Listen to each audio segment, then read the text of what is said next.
Assalamualaikum warahmatullahi wabarakatuh.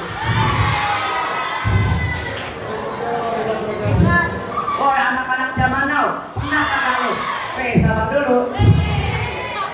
Pernah kagak lu dengan cerita jembatan Ancol?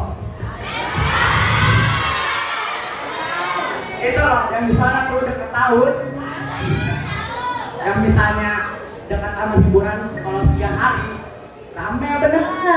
Kalau misalnya udah malam, ih takutnya. Nah, sini, dengerin baik-baik. Saya mau cerita tentang si manis jembatan Ancol. Ingat ya, ini cerita bukan sembarang cerita. Ini kisah nyata, turun-temurun dari nenek moyang kita dulu. Dulu nih, waktu zaman Batavia masih dikuasain sama kompeni Belanda, ada satu cakepnya kepala keturunan. Namanya si Mariam, mukanya putih bersih, kulitnya halus, matanya berok, rambutnya panjang, hitam udah kayak malam.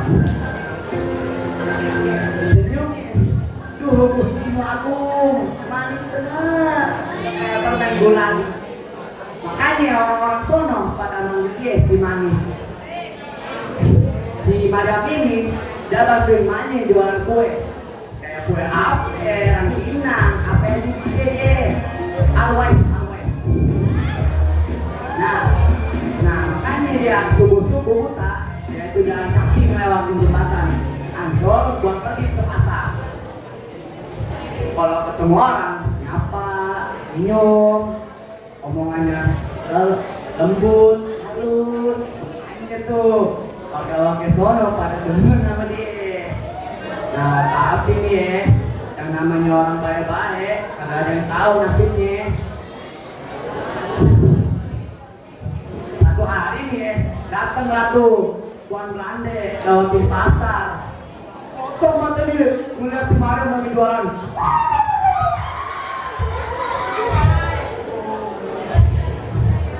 Langsung lah tuh, oh bilang kayak gini dia, siapa nih cewek manis amat? Buruhannya langsung datangin si Mariam, yakin ke rumah dia atau ke sono. Nah karena pada dasarnya si Mariam anak baik-baik, ditolak batu permintaannya Tuan Belanda mentah-mentah kayak gini. Maaf Tuan Belanda, saya bukan perempuan murahan, saya perempuan punya harga diri. Nah karena Tuan Belanda itu gak punya otak nih, gak tau malu, dia baru marah. Nah, kalau jangan mau, lepas aja. Nah, udah lah ini kawan-kawan. Malamnya, aku pasti udah kayak kuburan. Angin lewat, kenapa bu? Si Mariam yang biasanya habis mati pulang, kagak nongol-nongol tuh gak balik-balik ya. Waduh, kemana? Nungguin khawatir. Mana nih anak saya? Dari Isya sampai subuh kagak nongol-nongol tuh anak. Paginya warga nemuin selendang merahnya si Mariam berlumuran darah. Tapi jasadnya si Mariam kemana? Nah, belum kan? Ya Allah.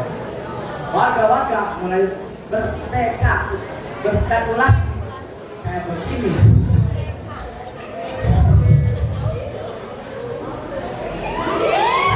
Ada yang bilang kalau misalnya jasadnya si Mariam dikubur di bawah jembatan. Ada juga yang bilang kalau misalnya si Mariam ditenggelam di orang. Ada juga yang bilang kalau si Mariam dilempar. Kalau kemana laku lempar.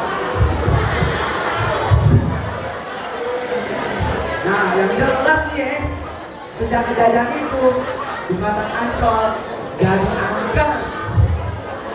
Ada yang nungguin katanya.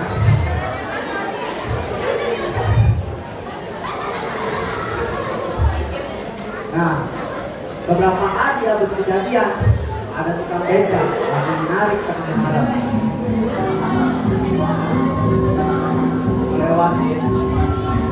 Ngelewatin jembatan Ancol. Dia melihat cewek cantik pakai kebaya putih berdiri di pinggir jembatan. Karena refleks seorang mencari nafkah, sprint.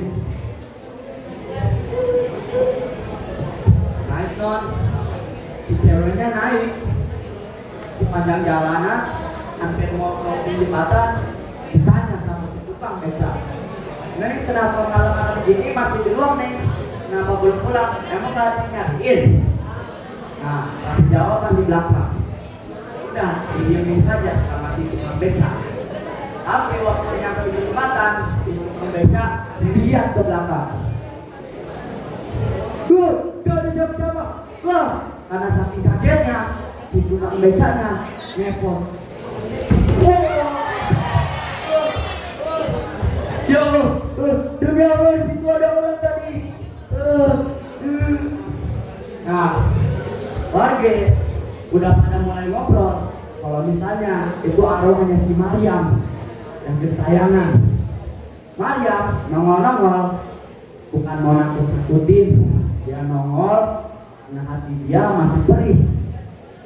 Dia belum dapat keadilan, belum ada yang ngerti jasadnya dia, belum ada juga yang doain dia baik-baik. Kadang juga nih, malam Jumat ada yang dengar tangisan dari bawah jembatan, tangisan anak gadis yang nyawanya direnggut sama orang beca.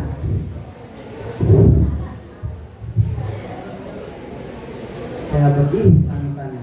Mana rumah gue? Mana ibu gue?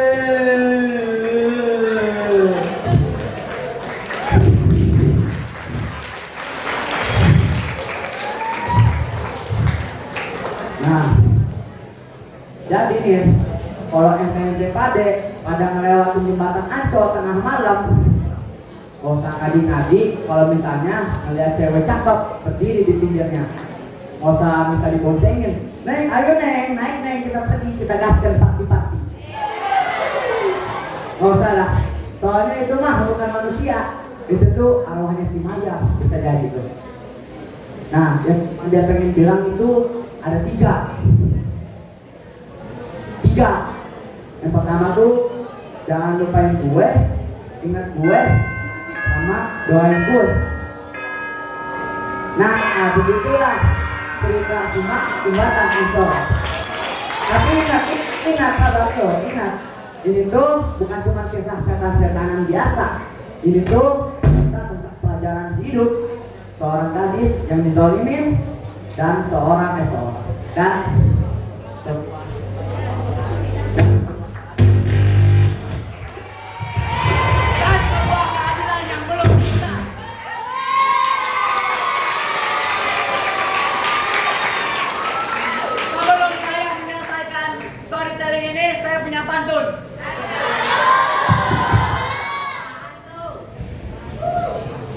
jalan-jalan di rawa, ketemu buaya, ditimbuk pakai batu, mohon hilang dari saya. Assalamualaikum warahmatullahi wabarakatuh.